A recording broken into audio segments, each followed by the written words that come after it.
publicly, am I here? I believe so, yes. Where exactly, I couldn't tell you. You might be on the left-hand side, maybe first or second one in.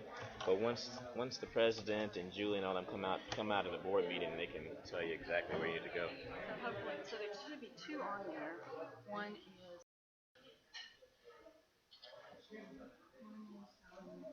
luncheon and one is technical. I gave you the right. Oops. Okay, luncheon and then workshop. Okay. So I just want the launch. I'm gonna copy it. That's it. Let's look and see if it's okay. Sure. But this looks pretty good. Yes, sir. That's So it. it's okay. Now, before you put that out on your website, Mhm. what I'd probably do is, like, I got pictures of my kids on there. Okay. I'll probably pull I might pull some stuff off. Okay. Pull off would be my kids' picture. Okay. Now, for me to get recorded, do you need me to stand here and speak into this? This is gonna be for the overall room. This is the computer. It should, just Okay, speak so just normally. stay right just here. Stay where you are. Okay. It'll pick it up. Okay. So this would be the one. Okay. Gotcha. Probably take that one. So, yeah, if you kind of flip through, as far as I know, everything else in there is fine. Yeah, everything else is publicly available. That's in the state water plan. Yep.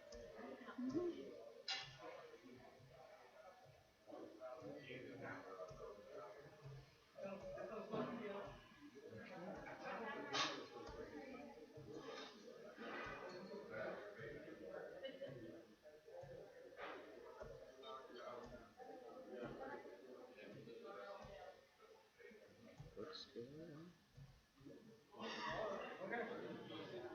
That's it. Oh, and okay, so go back to this one here. So I'd like to get a picture at the end with, that we can kind of use. Kim will take some from the back of the room, Okay. but for something like this, but maybe if we could get some of the officers together, or just some of the local engineers, and we'll use that moving forward, because we've done 1, 2, 3, 4, 5. We've done 6, and so we want to put you. We'll probably go into another slide. Sure. Yeah. Okay. That's perfect. Yeah, I can pull it out. If you pull that one out, you can put it all out. Or something. Yeah. Yeah. Because what it's gonna do, it's gonna capture, as you're going through. So what I can do when I'm editing it, I can, blur it out or just kind of, take out that screenshot while you're. The other thing I can do is I can have them. If you give me your card, I'll have them send you something like this without the pictures. Okay. Okay. Yeah, I can do that. Might be, I'll yeah. do that. All right. Well, I'll leave this minimized. All right, Let me copy this on here, and then I'll give this to you right back. We don't have to. Well, if you're okay with me copying, I'll just make sure I don't post this one. Sure, yeah. We'll go ahead and copy it in that way. So he's going to swap out the slide that I've got with the pictures of the kids for just one that just has our mission statement and maybe a pretty picture of Texas water. So you're going to. So can you send that to him and he'll swap out that side? Just that one slide. Okay, I'll have to get it from Laura. I don't have to. Yeah, but I mean just after the fact. Oh, after. After the fact. For right No, now. I'm No. sorry. Okay. She's like, no. Yeah, for pasting. I like to see that's it. How's it going? Okay, yeah, definitely. Yeah, what we'll do is we'll just swap that slide out and get that. No, right here. Right here. Are you sitting on that side of the Yeah, right here. So you put everything, you put a few things out on the table. Oh, can you bring me one of those cards so I can just? Yeah. Hi, Brad Hernandez. Hi, Brad. Nice Thank to meet you for having me. No, thank you for Oh, coming. great president. I think appreciate it. Happy to. Brad, Kathleen was wanting to know if she could take a photo with her kind of at the end of the meeting, kind of with all of the board members, or just kind of like a group of people. We typically take a photo after every meeting with the sponsor. Perfect. With the sponsor. Yeah, and then what I've got, my person is that she can take it with her cell phone, and then because I'll just use that on Twitter. Yeah, we have our And history and heritage Okay. photos. He has a camera that he typically takes, and we can get those sent to you.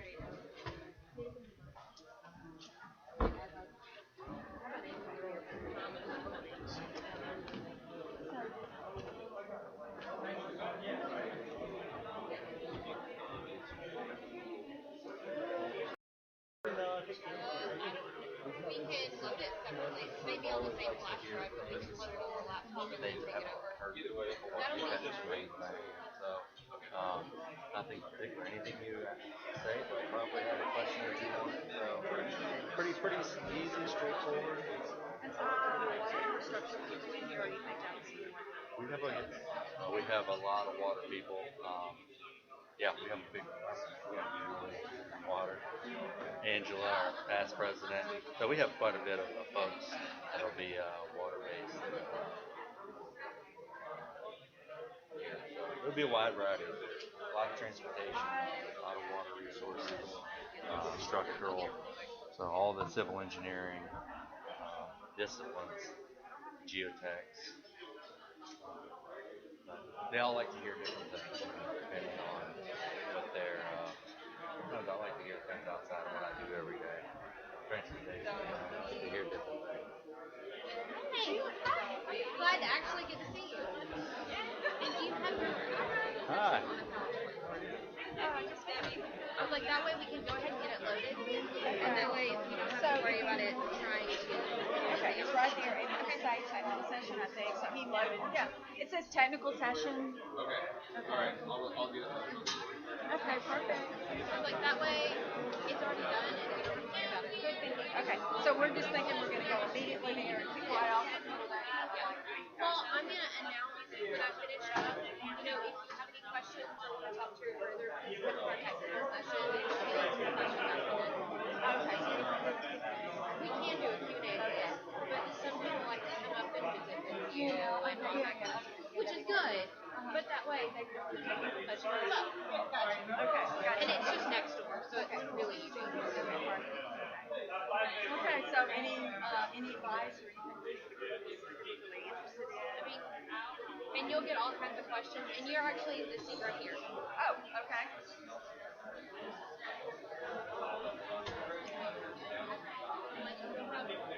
Some that are very water related, and some that are just technical, not technical, like in-depth about water questions, and some do check or something else, so it'll be more of a analysis week, but I mean, you'll get a little bit of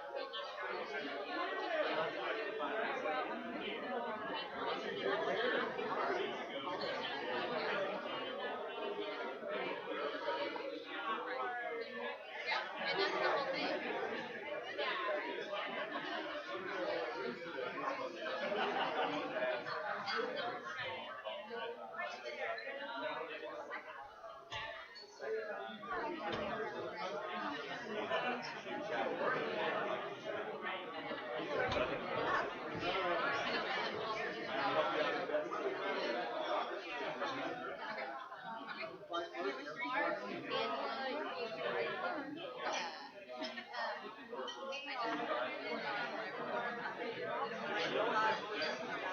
Well, and then, he has a list, and this is exactly what he does now. Yeah. And it even says, like, your position, like, your name, and then your large.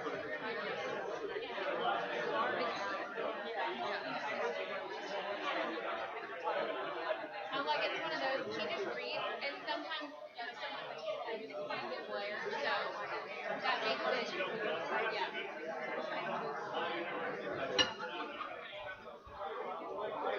Thank you. Here, I'll put it right here.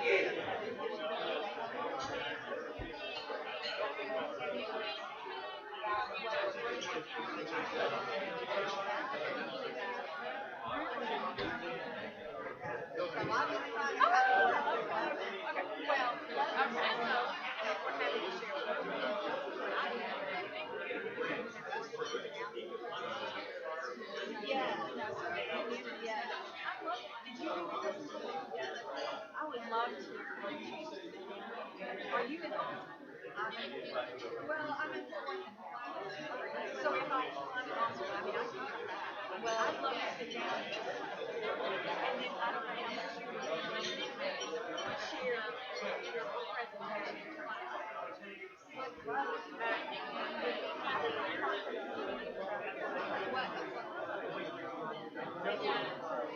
Kind of know what you guys did and how you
Yeah, and I was telling Philip that with Leslie leaving, Leslie moved to California, and we kind of dropped the ball on all that kind of stuff. Well, I know how that goes.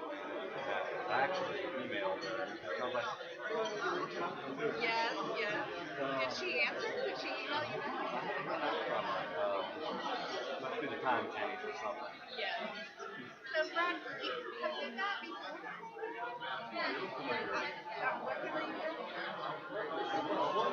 Currently working at Econ. Okay. Both working with civil services. Before that, ARS. I used to be before I decided to finish this track and then go back. Can't do both at the same time. Sneak up. And still be a father and employee. But yes, ESP used to be Dr. Bingham. Be on the board there, and then I was already on the board here. I'll go back. You're not Yeah.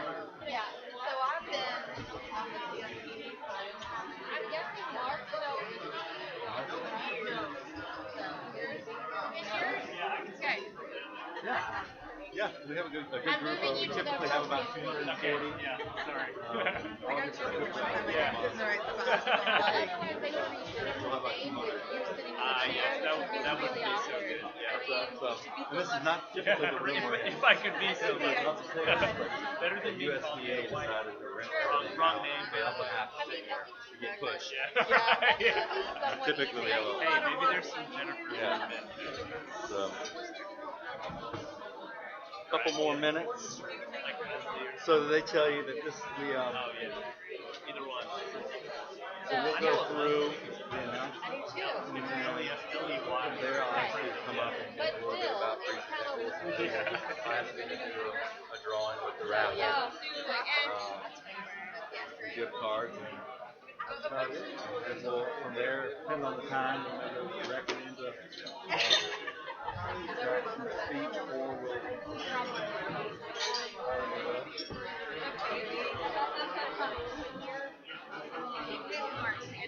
Hello. How's the old pregnancy going? Oh my gosh. This part of it is not bad. Okay. It's the, I think I'm worried about the next 2 months. Oh yeah. Is it because you're in third trimester?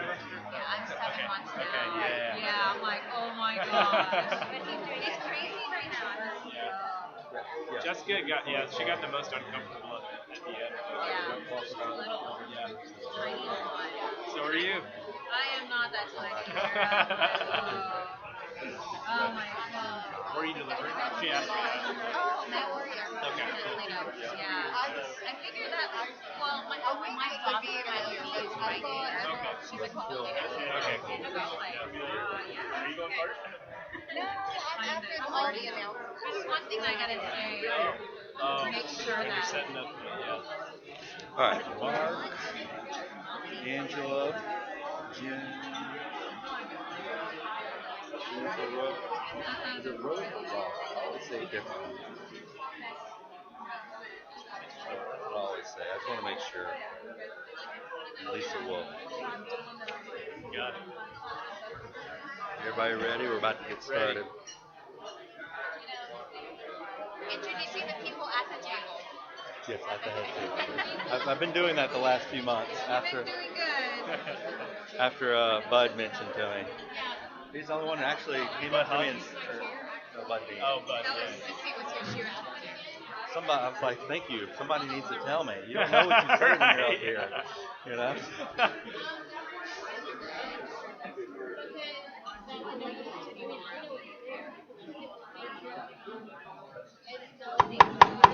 Okay, let's go ahead and get started. We have some a table up here that's empty. If anybody needs a seat, we have a full table.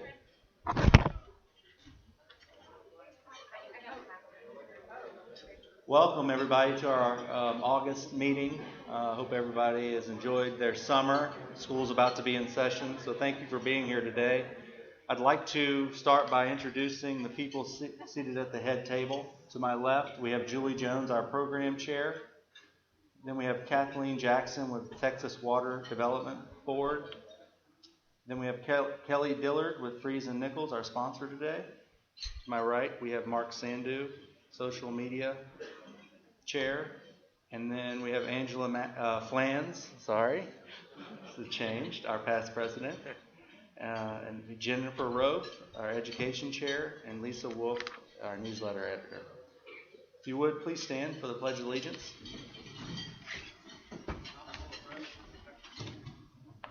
I pledge allegiance to the flag of the United States of America and to the republic for which it stands, one nation, under God, indivisible, with liberty and justice for all.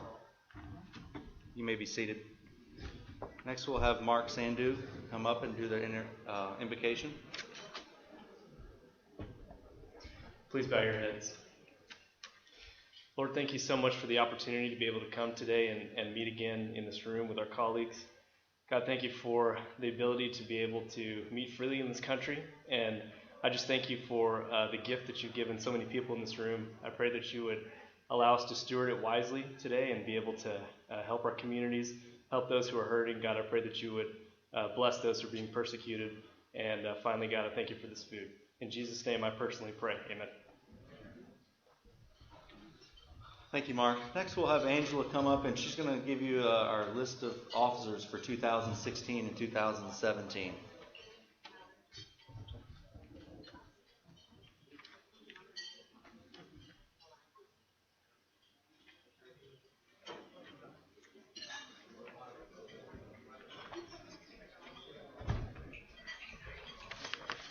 Hi everyone.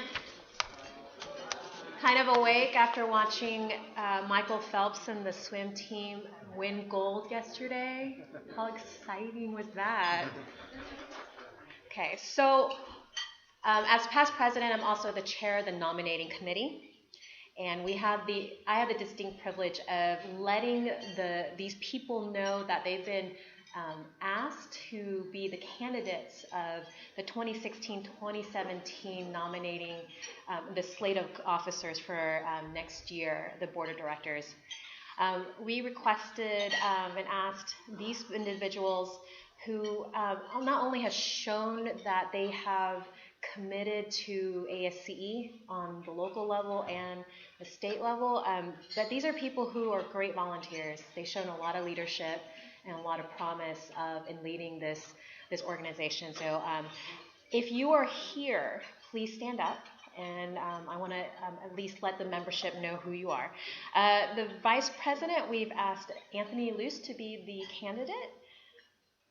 Secretary, we've asked Lisa Wolf. In serving the second year of this 2-year term of a Texas Section Director, we've nominated Julie Jones. Technical Director, we've nominated Gary Drayton. And then for Branch Director, who is a younger member also, is Jonathan Brower. All standing? All right. And as part of the bylaws, the 2016-2017 Board of Directors will be comprised of also the past president, and president-elect. And these are people who succeed from their position of this year. Brad Hernandez will be past president. Frank Pugsley will be the president next year.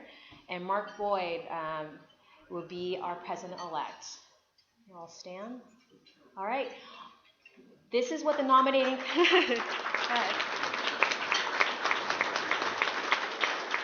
So as part of the process, in August, this is the slate of officers that the nominating committee has suggested to the membership for your approval.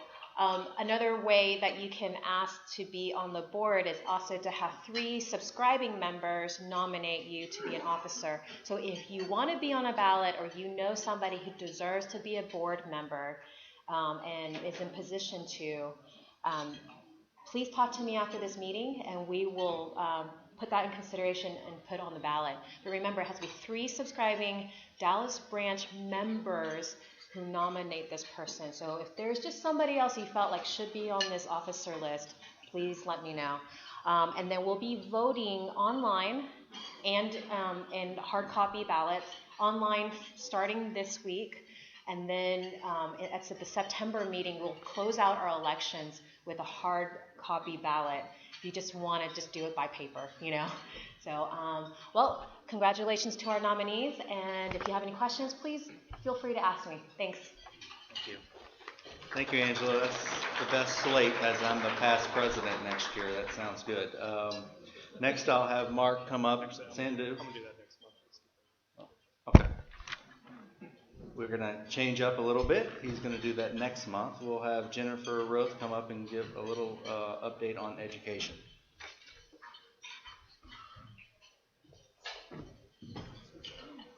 Hi, everyone.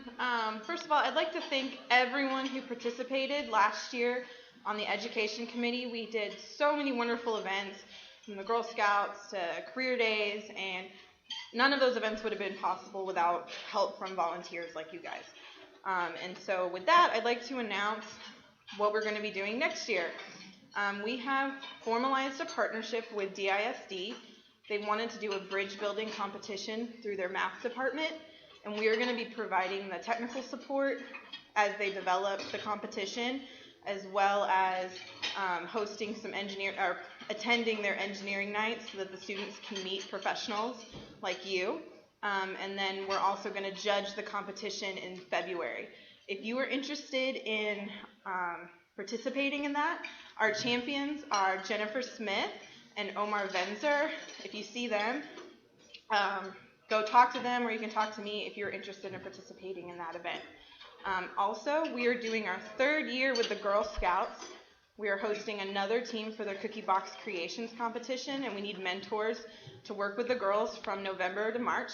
Those meeting times are set by everyone that's on the team. So once you decide to participate, we pick a time that works for everyone. It's usually about twice a month, 2 hours at a time, and then we'll help the girls design and build their creation, and this year it's going to be an invention.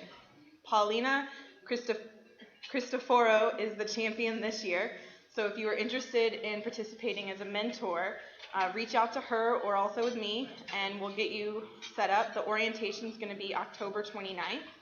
And lastly, we're going to be doing the 5th year with the CE Club at Woodrow Wilson High School. That's an amazing accomplishment, and Jonathan's going to tell you a little bit about what we need for this year. He's been working really hard on that. And there's a couple other events that'll be out through the year that we'll announce as they come up. But those are the 3 big things that we're going to be having all year long. And if you have any questions, come talk to me, and I can set you up with the champions. Thank you. Howdy, everyone. Like Jennifer said, my name is Jonathan Brower, and I am the CE Club champion for ASC Dallas. So this is our 5th year of doing this program.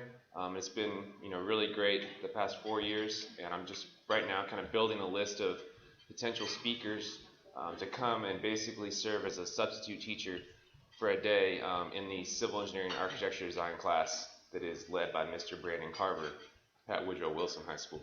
So if you're interested in that, or you just want more information, come talk to me after the meeting, or you can shoot me an email. It's coming up on the slides every now and then, but it's jbrower@lafp.com.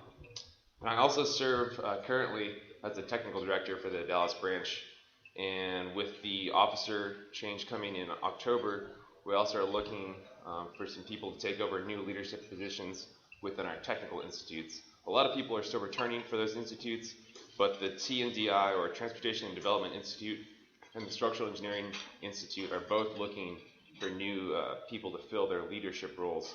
So if you're interested in either of those, please come talk to me about that, or you can shoot me an email as well. Thank you. Thank you, Jonathan. I want to make one more announcement about CECon. It's coming up in September 21st through 23rd. It's at the Embassy Suites in San Marcos. If you haven't registered, please go to the website at CECon and register. They have a good slate of of technical sessions out there, and it's a good place to network. So if you can, go out and register, and hopefully you can attend. I'd like to next ask Kelly Dillard with Freeze and Nichols to come up and give you a little bit about their company. Thank you. Thank you, Brad. Hello, everyone. Freeze and Nichols is very pleased to sponsor this meeting today. I wanted to tell you just a little bit about our firm. I'm Kelly Dillard. I am the practice leader for Stormwater Management Services at Freeze and Nichols. Freeze and Nichols is a client-focused, regionally based firm with national expertise in public projects. We do most of our work for public clients and not as much on the private side. We were founded in North Texas, so this is home for us. Our actual home base is in Fort Worth, a little bit to the west from here. We have over 550 staff members in all of our offices, and we have primarily been focused for the last 100 years in Texas. In the last couple of years, we have expanded and have offices now in North Carolina, Georgia, and Oklahoma to complement the several offices that we have in Texas. We have a commitment to performance excellence, and we have demonstrated that by winning the Malcolm Baldrige National Quality Award, which really kind of recognizes repeatable quality control processes in our work. We're a full-service firm, planning, architecture, and engineering.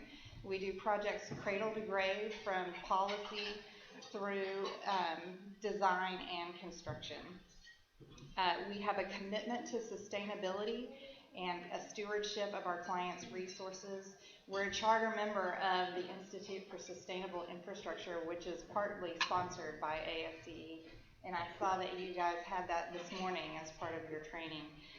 We have over 30 Envision certified professionals, and we are very pleased to be part of ASCE. So thank you for having us today.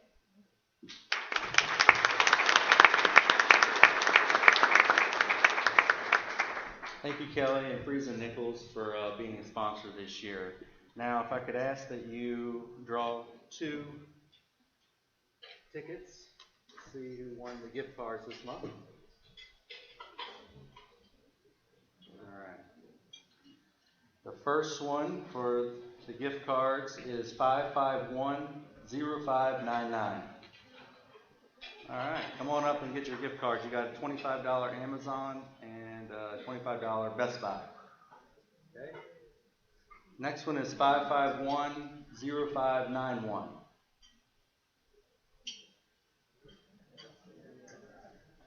All right, come on up. Thank you all for supporting our scholarships. We're going to give you a few minutes to have lunch and network, and we'll start our speaker here just in a few minutes. Thank you. Which one? Amazon? Amazon or Best Buy? Thank you very much. Travis, congratulations, buddy.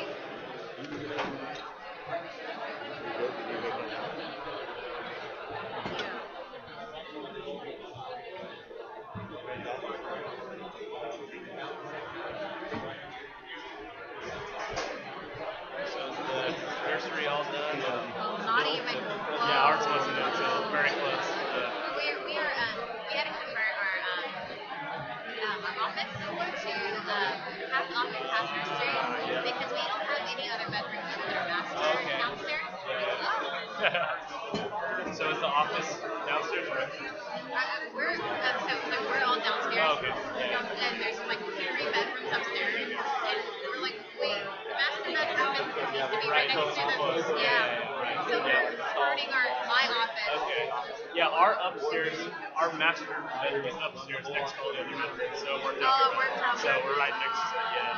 Yeah, it's like, it was set up, not set up to be a baby-friendly house. Y'all live in Plano, is that right? Yeah. Okay, cool. We're in East Plano, and yeah, it's strange. You don't usually see the master bedroom upstairs, so it worked out. Laundry room's downstairs, but all the bedrooms are upstairs. Well, next time I get a house, we will do it. Thank you. I'm so sorry I missed everything. Like, I'm busy since October. Got married in October, and then got pregnant. We're due in October. So it's been like non-stop. So I'm like, if I haven't been around, I'm so sorry. You got lucky enough to know that you got married. Congratulations. That's awesome. I'm busy kids socks. Okay. Oh, wow. That's great. Wow. So it's Catherine, right? Karen. Anderson, right? I got K. Anderson. Yeah, so how are you guys doing? Did you guys move to Haskell too, or just Oh, okay. Oh, that's good. Oh, wow. Is it close? What city did you work in before Haskell? Oh, okay. Yeah. I couldn't remember where you were at. It's Martin Tech. Yeah, sorry, Martin. I figured. Tell me you were with him for how long? Wow. Oh, wow. Right, yeah. And then you went to prison after you came back. Did you make it to the board or whatever it is? School board, okay. People just need to get to know him, Yeah. Alright, let's see. Congratulations. Yeah. Marcus Hunt from AIA. Oh, yeah. Yeah. Oh. Okay. Like, I'm 6 months. Because I was trying to remember where he worked when we were doing Centennial stuff, because I was in contact with him all the time, but I couldn't remember where he worked.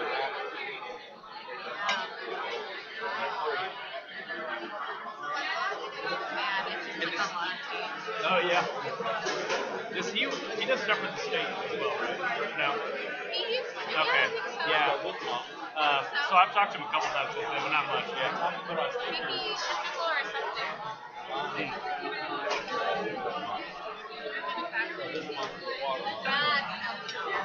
Thank you. I emailed Martin about Bentley training, and he broke the news to me about the pregnancy. I said, don't worry, man, I already know. I found out 3 weeks ago. He was so excited in email form. Yeah, Martin, he's more excited than I am. I think I'm just like, oh, okay. He's more, he's so doting, it's kind of funny. He's so what? Doting. Oh, yeah. And you said it's a girl? Yeah. Oh, the doting will never end. Trust me, I have both now. It's like with Daniel, I'm like, please stay alive, Daniel. Please don't kill anyone. And with Emily, I'm like, I love you. She's so just different. Thank you. It's so different. Different life. Yeah. Well, Emily is a lot chubbier baby than Daniel was. Yeah. I'll show you. I have a side-by-side picture, same age. They look, Emily's a chunky monkey. He's so cute.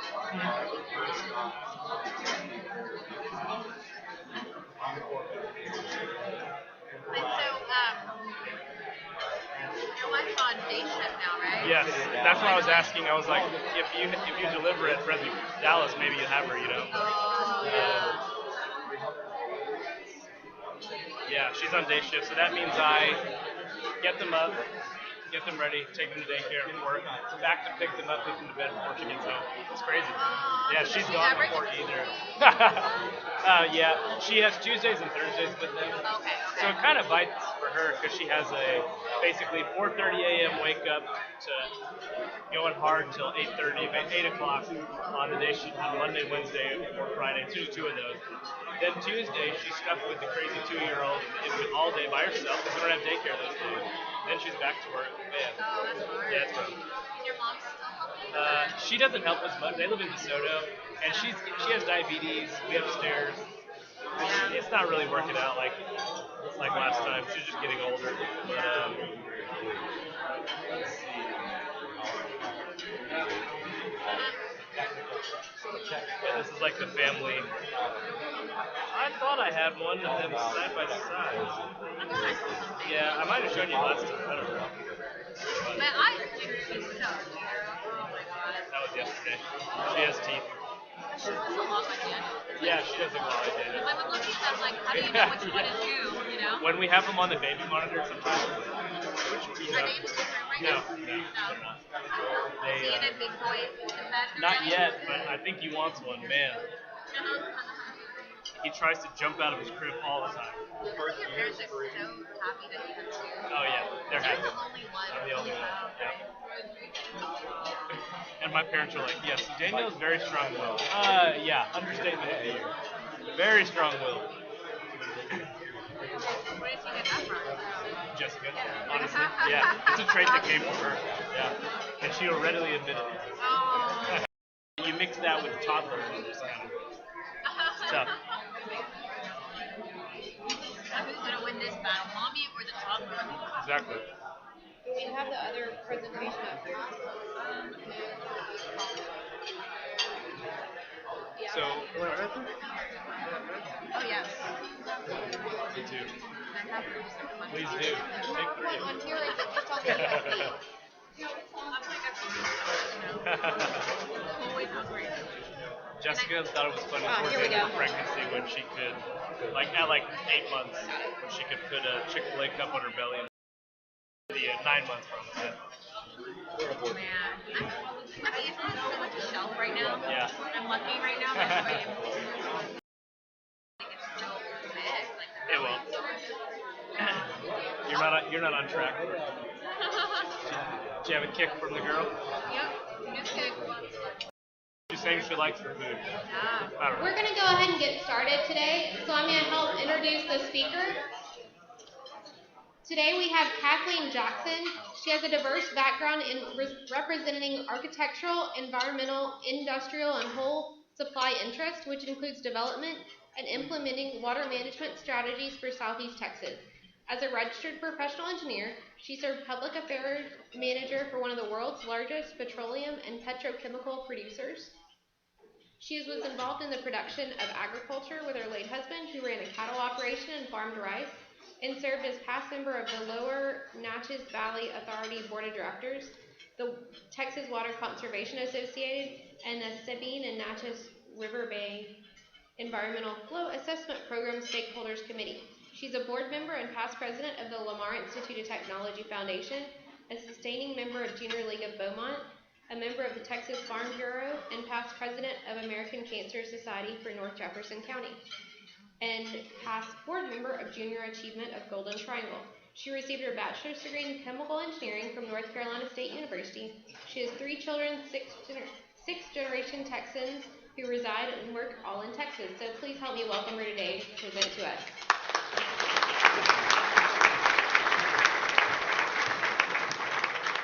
Thank you so much. It's an absolute pleasure to be here. I'm probably a little bit of an anomaly, I guess, to state government. Most folks start out in the public sector and then they move to the private sector. I spent 37 years with a small company, ExxonMobil, and so you'll have to excuse me. It's all about executing to a process and how we're measuring our success. So I'm here on a mission because I believe that the engineering community, particularly our local consulting engineers, are the key to our success. The legislature has given us lots of tools, which the Water Development Board has, and what I'd like to share with you today is how we can be a resource for you so that we can assure that our children and our children's children have the water that we need.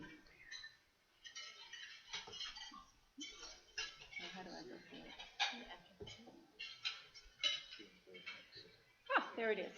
So a lot of folks say, well, tell us what the Water Development Board is, and of course we have the fancy mission statement. But what I tell them is, well, if you take Texas Water Development Board, that's a noun. But if you turn it into a verb, it's about developing water for Texas. And there are basically three buckets, if you will, of what the Water Development Board does. First of all, we are the data repository of all water data for Texas. So if you are a business and you're looking for water, or you're an individual and you're going to go drill a new well, chances are you're going to stop or give a call out to the Water Development Board. All of our information is free. Much of it is out online. And I promise you that if you call, you will get a living, breathing person to answer the phone and talk with you. So we are the data repository for all water data for Texas. Also, we are a bank. We have money to loan right here at home. We have very low interest financing to help move water infrastructure projects forward. And then we're a technical resource. So a lot of what we provide in terms of assistance to particularly small communities is the technology that's available out there, maybe sharing with these communities. Others who have had maybe similar challenges or similar opportunities, and just kind of give them an idea of some options they might have. Because I think we know that you can save money on a project not just by having very low-cost financing, but also getting that scope tight from the very beginning.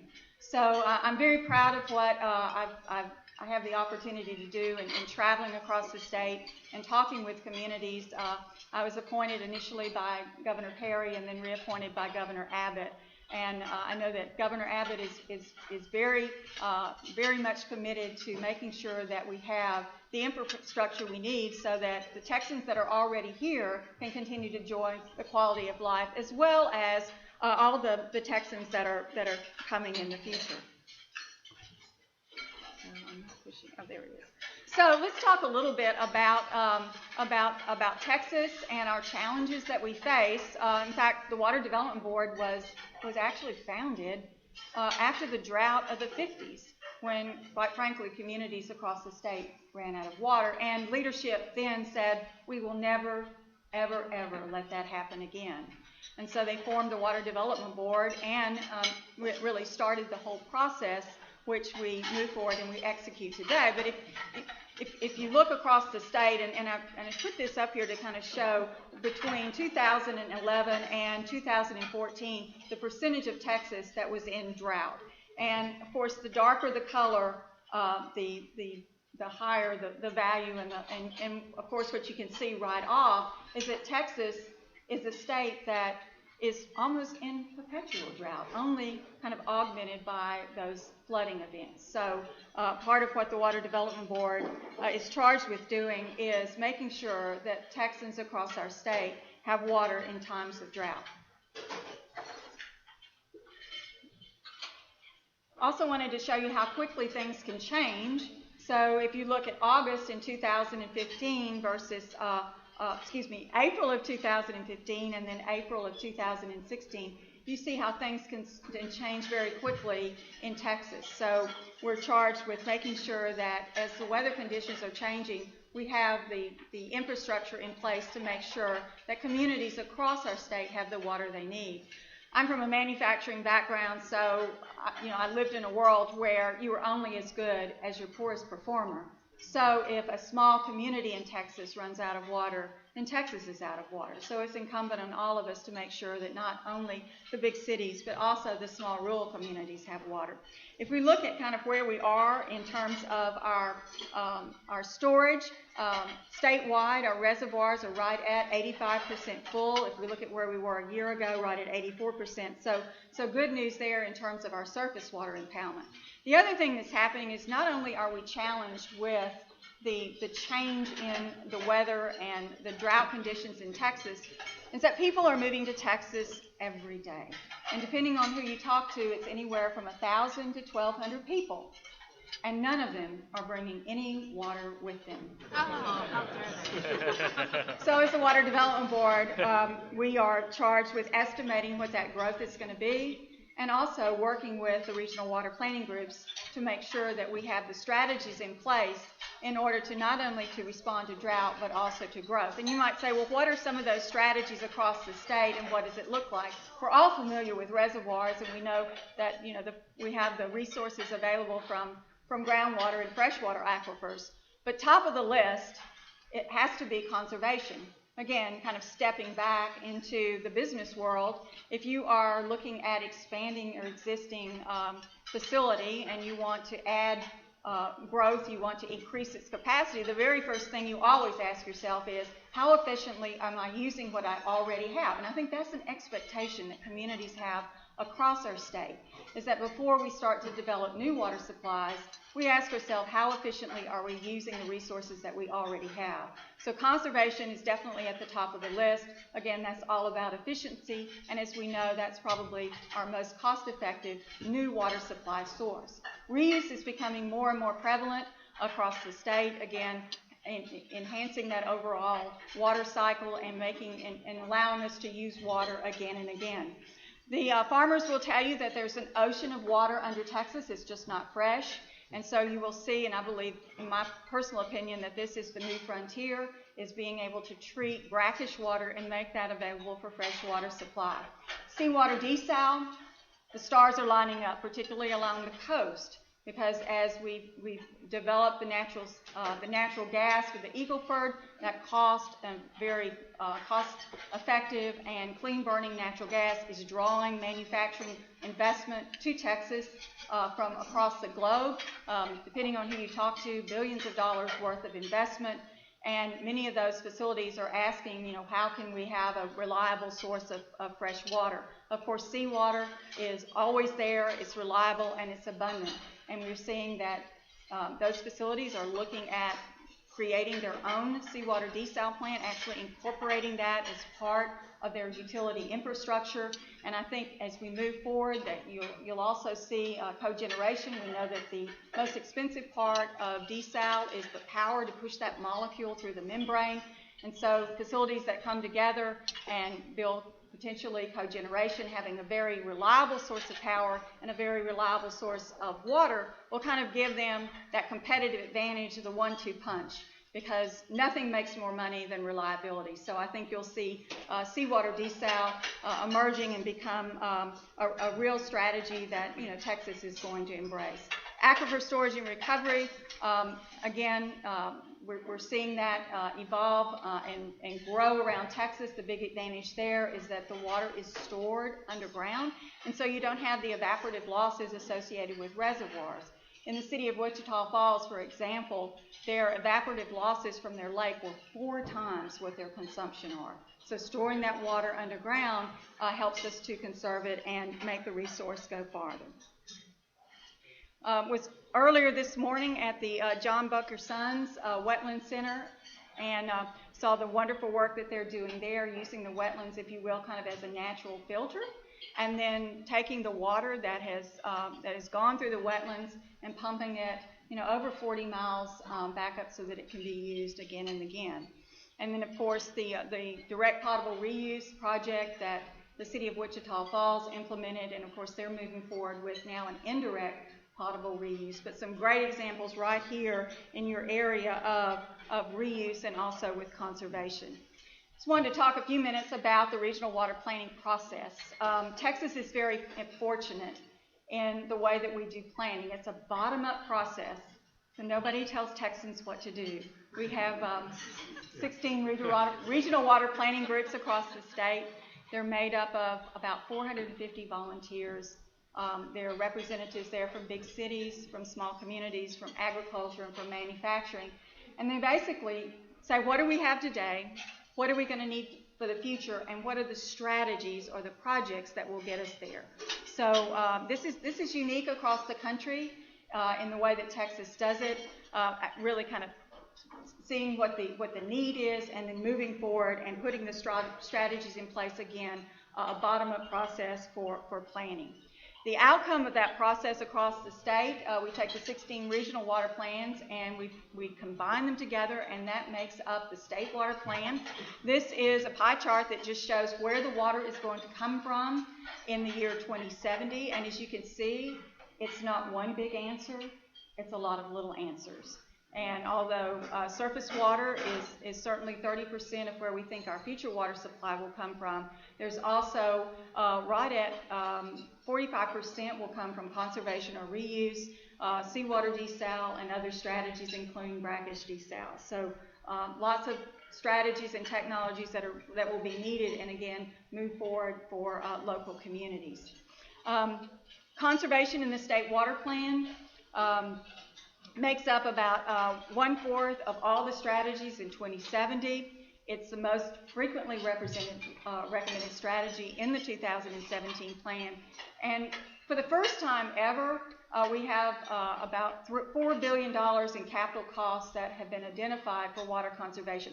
This is significant, and this is very important because projects that are in the state water plan can be eligible for SWIFT funding, or the $2 billion that came from the Rainy Day Fund that the legislature put in the State Water Implementation Fund of Texas to be able, if you will, to kind of kickstart and get projects that are in the state water plan moving forward. So having a capital cost identified with those projects, and last state water plan it was right at $1 billion, and so now it's $4 billion. And if we look at our last round of funding that the board just authorized for 2016, right at 35% of those projects are conservation. So not only have we identified that that's important, but across the state, communities are moving forward with those type of projects.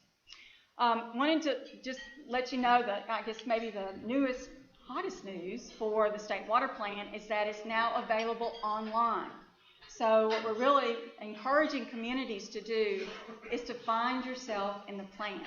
So you can literally go online, you can tap in your city, you can tap in your county, and you can see what is the demand that my community has today and what is the forecasted demand by decade for the future.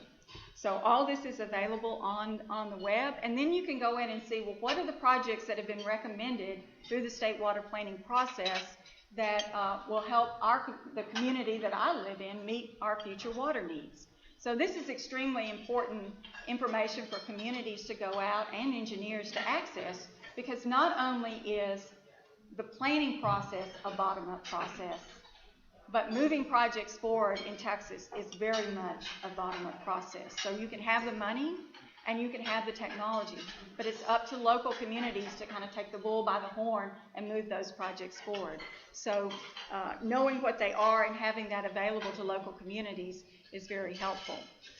Talk just a little bit about the success of SWIFT, and I really think that the intent of the legislature with House Bill 4 and setting up this fund was really to incentivize communities to move forward. We know that water infrastructure projects take a long time, and there were many of them that were out there, kind of, if you will, on the drawing board. And I think the whole idea behind SWIFT was to give an incentive to start moving those forward. So we talked earlier about, well, how do we measure our success? How do we know if what we're doing is really making an impact? And I asked this question 2 years ago when I first took this job with a number of folks across the state. And they said, well, we have some major projects that are, if you will, in the wings. And if we start seeing some of those major projects taking off and actually, entering the planning and design and the construction phase, then we feel like that we're making good headway, and that would be a good indication and a measure of our success. So if we look at very much the first round of SWIFT funding, what you saw was, and again, this kind of compares, the commitments that were made in 2015. Right at $3.9 billion versus some of the other funding programs that the board has participated over the years. So very much an indication that those projects are moving forward. Also, if you look across the state and look at the communities that are being served and the financial assistance that's been provided, not only through the SWIFT financing, but through other financing programs. The fastest growing parts of Texas are the Houston area and the Dallas-Fort Worth area. I mean, no surprise there. And so seeing the SWIFT project that Houston was putting forward for the Luce Bayou project, seeing the integrated pipeline project here in Dallas, and then also knowing that the city of Marfa, had a water well that was in the SWIFT funding, as well as, Hidalgo Irrigation District was running irrigation canals. So whether the project was a huge project or whether it was a small project, it was moving forward with the help of the SWIFT funding and resources that were made available through the Water Development Board. Just kind of looking at projects that have received financial assistance through the board since 2010, this will give you an idea of what those communities are. A lot of discussion is kind of takes place across the state about water supply. But we also know that it's important to replace aging infrastructure, and I know that the American Society of Civil Engineers has made that one of their priorities. You created your scorecard. And I think here's where you come in, and I think this is kind of the ask and the way that you can become a key to our success. We can have the resources, but if I go in and say, I'm from the state and I'm here to help, it's like, nice suit, talk to you later. But if you walk through the door, you are the person. It's the local consulting engineer. You're the ones that if they have a failure, if they have a line break in the middle of the night, they're going to pick up the phone and they're going to call you. They're going to ask for your advice.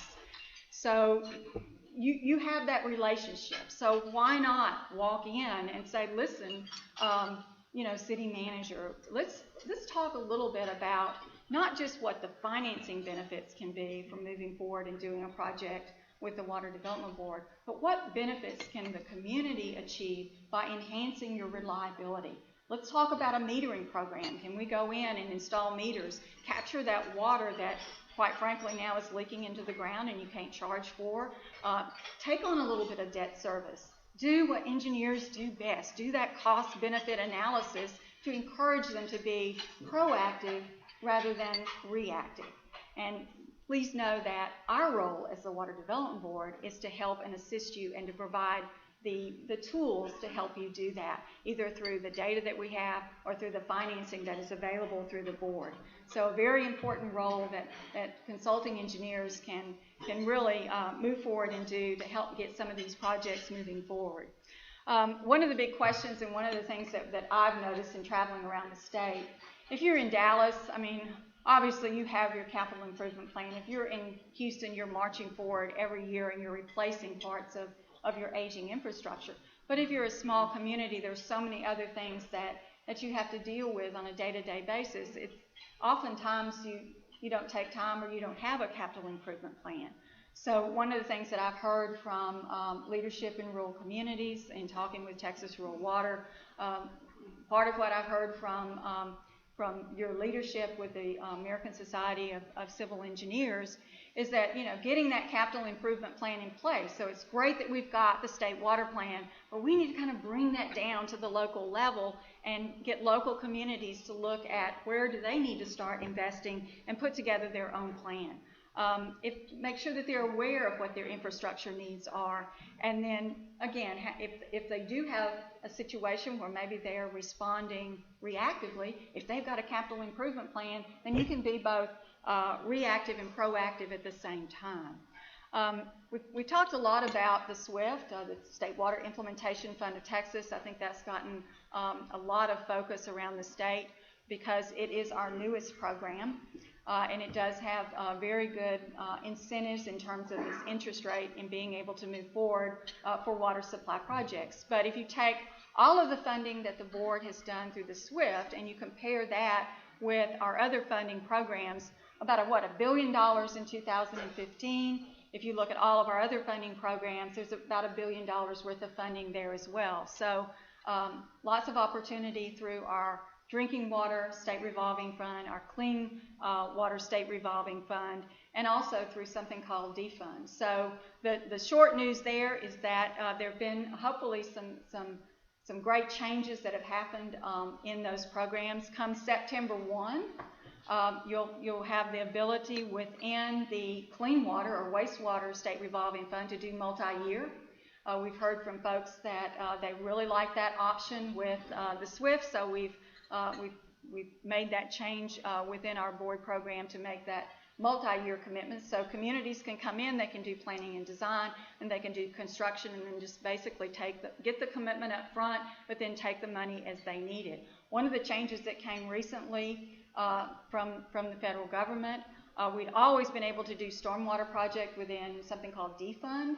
But now there's been a change within the Clean Water State Revolving Fund that no longer requires a project within that fund for stormwater impoundment to require treatment. So if you talk to communities across Texas and they're wanting to do drainage projects to manage their stormwater, oftentimes those are just big impoundments where they hold it during the high rate storm event, and then they allow it to trickle into their system and receive treatment later. So now those projects can very much be done within the Clean Water State Revolving Fund. The other thing that's significant here is that you can get into any of these funds at any time.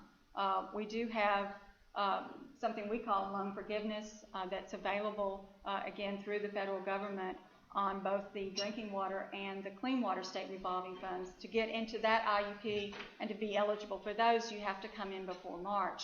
But at any other time, if you're interested in either one of those programs, we have a kind of rolling enrollment. It takes a couple of weeks. We can amend it and we can get your project into those programs. And again, very low interest rates to help communities to make these projects affordable. So again, the thought is, go ahead and move forward, get these reliability projects moving, and then take on a little bit of debt service, enhance your reliability, and then overall, that type of initiative has the opportunity to pretty much just pay for itself. There are a number of things that have occurred at the Water Development Board that I just wanted to make you aware of. With House Bill 4, we completely reorganized the board. Part of what happened and was dictated by the rule was that we would have 3 full-time board members, and that the board would more actively go out and, if you will, recruit projects and talk with communities about moving these projects forward. I serve in the engineering slot. Beck Brune is our chairman. He has the legal background. And Peter Lake is our newest board member, and he serves in the financial slot. We have right at 300 people that work at the Water Development Board, and our whole mission is to help you, to help communities. We are not regulatory. We want to bring our resources, whether they're financial, whether they're technical, or whether they are any type of science-based resource to help to move the projects forward and to be flexible along the way. So part of what we've done in that process is used to be if you called the board and you had a question, you had to kind of try to track down that engineer or track down that financial person. It was almost this game of telephone. Well, now you have one point of contact, project team manager for each part of Texas, and so Luis Fares is your project manager. So if you are a city, if you are a city engineer, if you are a consulting engineer and you're working with a project, that is the person you can reach out to. What we find oftentimes is that what works well is if you're thinking about a project, bring the board in, bring the project manager in so that you can talk not only about scope, but how we can structure the financing of that project to be able to move forward and do it in a way that the community can afford. So project team leads throughout the state, they have their own team that works with them. So you have their own attorney, they have their own financial person, they have their own engineer. Again, a resource that's available to you, and the whole idea here is one point of contact and creating a relationship with the community and with their consulting engineer. We also have field offices across the state. These are not big office complexes. Oftentimes they're just maybe one small room, but we do have folks that are not only out there doing inspections, but they're also available to be resources as well to help people in terms of moving projects forward. One of the things that we heard back from a number of folks was that our environmental review process was very onerous. If a picture's worth 1,000 words, what used to be the environmental review process is the big document that was on the bottom. And what our team did is we put together, if you will, a template. I was really proud of them because they reached out to the other agencies within the state of Texas and said, we're putting together this template. What do you need to meet your environmental criteria as well? And so you can literally go in. You don't necessarily have to have a specific environmental person to do this, and actually fill out this template. and get through the environmental review process. And it's a lot less onerous than what it used to be, and hopefully it's something that can go very quickly. So the top document is the outcome. The bottom document is kind of where we started. Also, the ability now to quickly obtain release of funds. We've again put together a template that you can access online. What we know is that communities need to be able to pay their contractors without utilizing their own fund.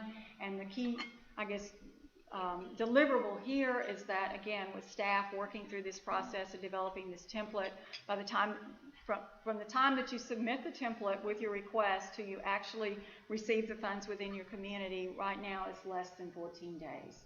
So again, that's something that we heard from folks about and that we've made a change on. Our loan application is online. We are always open to thoughts and suggestions and ideas, particularly from the folks who have the boots on the ground and are filling out these loan applications. My take on the loan application is that the information that's being asked for is not just about knowing whether you can pay the loan back. It's not like a traditional bank where I'm going to ask you financial questions and we want to make sure that you have the resources and to be able to, pay the loan back. Our loan application is geared towards thinking about all the things that you need to think about up front and get those, scoped out and get those planned for. Because what we know is a change that's made in the planning process is a whole lot, less costly than one that you're going to do later on when you're in construction, or heaven forbid, when you're actually operating the facility. So that's a huge role, I think, that engineers participate in, and hopefully that's something that we've really targeted in our loan application process. Again, kind of a guide for communities to think about those type of things as they move forward and they scope out their project. Just wanted to kind of take you through a few projects that are going on, right here in your area, just hopefully so you can kind of, look at some of these and say, well, I have something, that I know about that kind of would tweak my interest and that we could move forward and maybe come talk to the board about. In Arlington, of course, they're doing a replacement of their pipeline system. This project was somewhat unique. It was part of their sewer system, and it was actually eligible for green financing or green funding. So 100% of the project met the criteria as a green project, meaning that up to 15% of it through the Clean Water State Revolving Fund would be eligible for a grant. So that project is moving forward, and again, the work effort there was to sit down with the local, with the city and through their local consulting engineers and talk about, again, the benefits that the city could realize, not just in the financing from the Water Development Board and going to the private market, but also the benefits that the community could realize by enhanced reliability and fewer water leaks. In Fort Worth, they're moving forward with an advanced metering infrastructure project. One of the things that we know, and of course, aligns well in the business world. I mean, anything there that's important enough and is something that the business wants to track, they make sure they measure it. And so if we're really serious about conservation, if we're really serious about efficiency, then we need to get out there and measure it so that, individual consumers can set their own goal and they can see how they're doing. So these metering systems allow residents to be informed if there's a water leak on their side of the meter, and it also helps communities to detect leaks very early. So annual water savings of right at now 9,000 acre-feet a year, and this was part of our SWIFT program, and so they're moving forward with a $76 million loan. The city of Euless, they've extended services to some additional commercial and residential customers for their water line alignment for their reclaimed water system. Again, just the benefits of using reclaimed water as opposed to developing new water supplies with all the energy-intensive efforts that go along with that. They borrowed from the Clean Water State Revolving Fund right at $2.7 million, along with the loan forgiveness they got for that project. The wastewater treatment plant upgrade that's going on in Sulphur Springs. Again, they were faced with exceeding their limitations for residual chlorine and ammonia. Their project will include new aeration basins as well as some SCADA upgrades, right at an $18 million commitment there, again, through the Clean Water State Revolving Fund. Aging wastewater treatment plant in Alba came to the Water Development Board. They're getting floating aerators as well as disinfection, and right at $840,000, and that is coming out of defund. Defund is a very creative funding mechanism because it allows you to do both clean water and drinking water within the same fund. What we've heard back from many communities is right now is a very good time to move forward from a cost standpoint in going out and actually doing construction on some of these projects. We had one community that about a year and a half ago had gone out for bids. They got 2 bids. They both were very high, and really the message was, we'll come and do it, but we're not all that interested. They just put the bids out. Now they got 8 bids. They're lower than what they had estimated the cost was going to cost them before. They're actually going to take the money and that difference, and they're going to do something in their drinking water system. And again, they're able to do that because of the loan commitment was through defund. So we have, unlimited opportunity in defund. We can go out and make that funding available for just about anything that you might want to do, either on the drinking water or on the wastewater treatment side. City of Paris, again, another example of a water line of replacement, $3.4 million in project commitments through the Drinking Water State Revolving Fund. And again, this project qualified for some grant funding.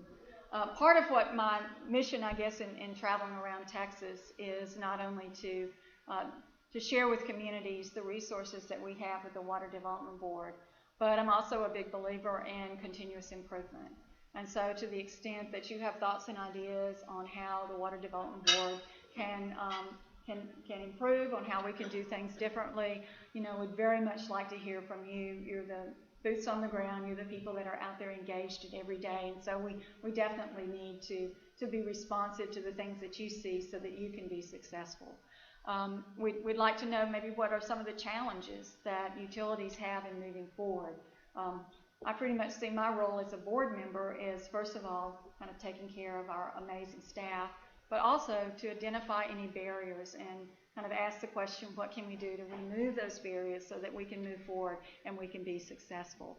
And I guess our main message here in traveling around and talking to folks is please talk to us first. So often we see folks, they feel like they've got to get the scope all together. They've got to get that project plan together. They've got to have that application all together before they come in and walk through the door. We would very much like for you to reach out to our team lead, call the board office and have a pre-application meeting. Let us get our financial folks in there as well as our technical folks along with the consulting engineer and along with the city leadership, and just see what kind of makes sense in terms of financing to be able to make the project affordable, and also to share some thoughts and ideas if we have any about maybe what the options might be. So to the extent that you can come in and talk with us first early, I think that makes a lot of sense. We are making available across Texas financial assistance workshops so that communities can find out more about our loan financing programs. So one of the things that we put on each of the tables, I think, is what I call a list of one-pagers that talks about the various funding programs that are available through the Water Development Board. Oftentimes what I hear is that consulting engineers, when they're working on the project, the community might turn and say, now how are we going to be able to afford this? How are we going to pay for this? And so you don't have to be an expert on all their programs, but just saying, listen, it might be a good idea. Let's pick up the phone and let's talk to the Water Development Board and come in and have that meeting and let us share with you, how we can, again, structure that loan financing and work with that community. I will share one quick story, and it was something that I lived through and many of the folks did, Hurricane Rita and then Hurricane Ike. The Bolivar Peninsula was literally wiped out, so they went from having 3,000 customers one day to having nobody the next. Their treatment plant was funded through the Water Development Board.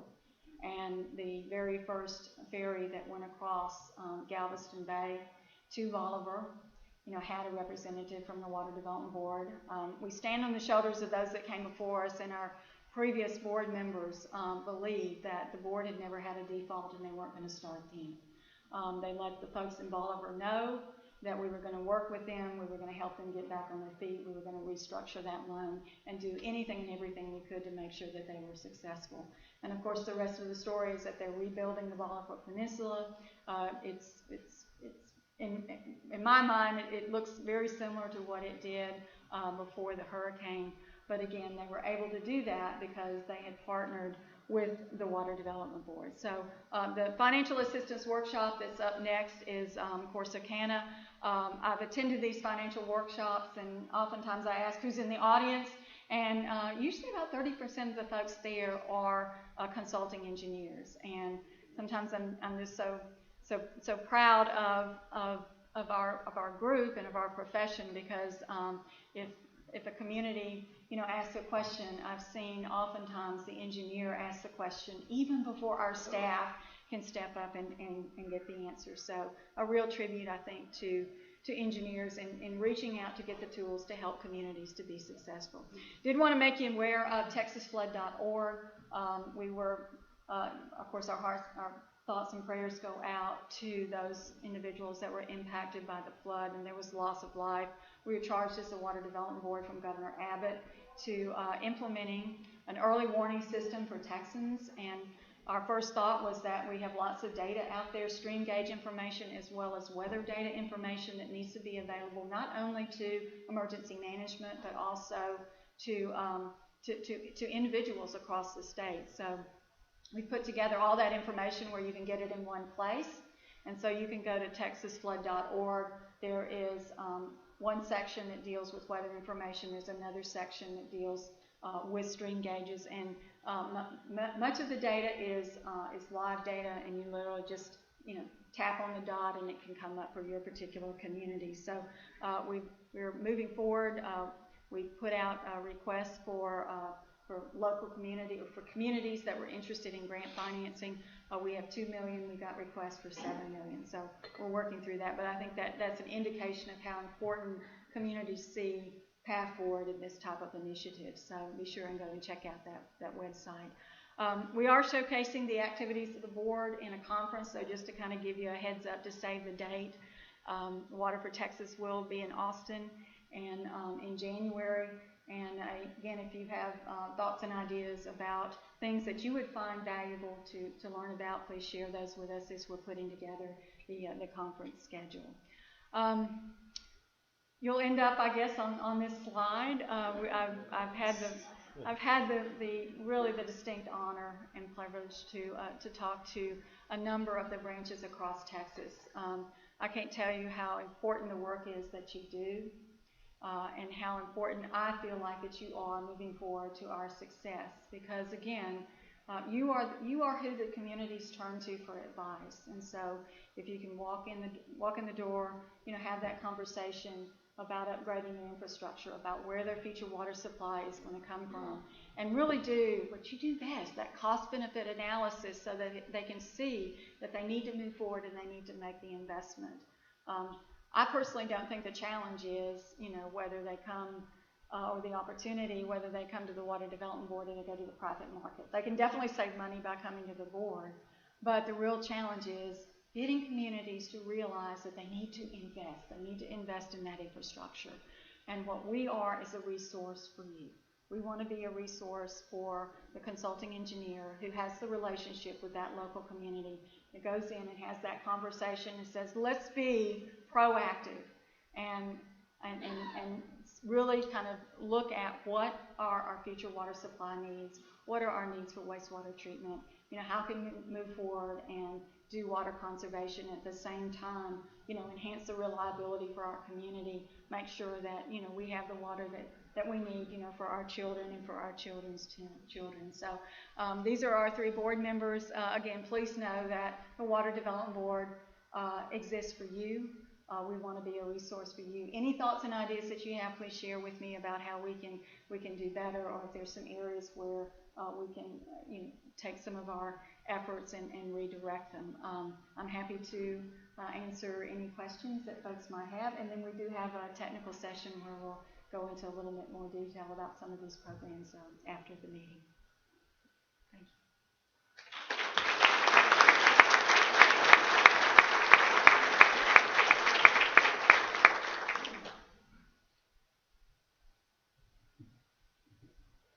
So we'd like to thank you for coming to present, and if you have any questions, we will be at technical presentation next door afterwards, and so if you would like to come by and visit with her afterwards, you're more than welcome to do that, as well as asking questions there. So thank you for coming. Thank you. Thank you so much.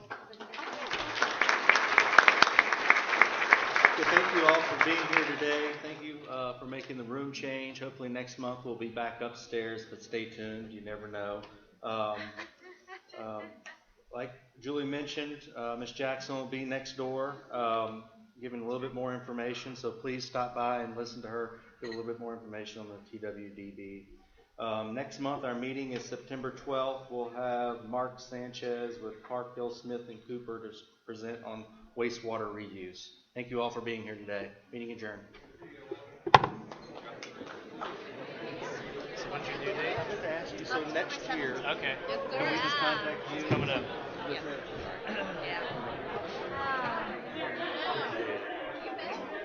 You're gonna have a couple months off from work? I know. You know this guy? You know this guy? I do. I know that guy. I know that. Oh yes, I think so. Yes. You know New last name. you know and still your presentation. What have you done? Are you going to become a model?